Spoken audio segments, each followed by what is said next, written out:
두 번째는 제품 홍보글에 대한 작성 예입니다.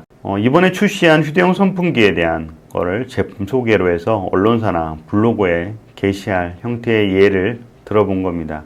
기본적인 설명을 좀 담았고요. 설명을 담은 걸 통해서 그 글을 요청을 했고, 해당 우측에 있는 내용들은 그렇게 해서 만든 최종 문서이기도 합니다.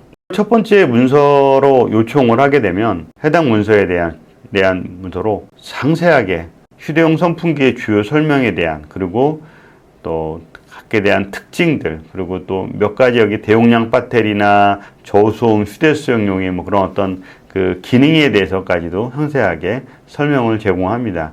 해당 내용을 가지고 소수령으로 작성을 해서 진행을 하는 부분인데요. 내용도 마찬가지로 한번 예시로 보도록 하겠습니다.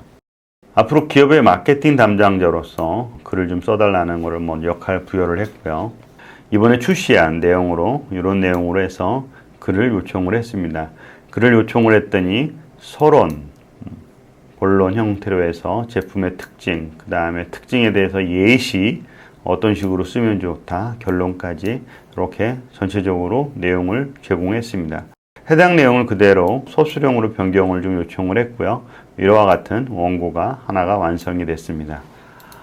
원고 내용에서 부족하거나 아니면 또는 추가하거나 하는 내용들이 좀 필요로 해서 요청을 좀 했습니다. 수정사항을 요청할 때 저 같은 경우는 이런 내용을 다시 써줘 라고도 할 수는 있겠지만, 그랬을 때 기본적인 틀 자체들이 변경을 좀 하고 있기 때문에 이런 식으로, 예를 들어 가로로 각각의 영역에 대한 부분들을 따로 이 부분은 30, 40대에게 도움이 되는 제품을 만들 것이므로 좀 의미를 좀 전체 내용을 좀 매끄럽지 못하니까 변경해 달라라는 얘기고요.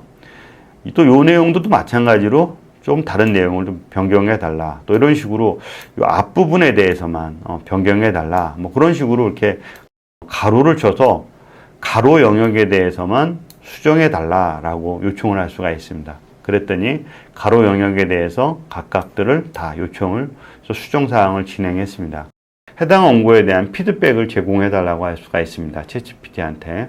그러면 해당 내용을 전달하고, 그러면 해당 원고에 대한 피드백을 제공합니다.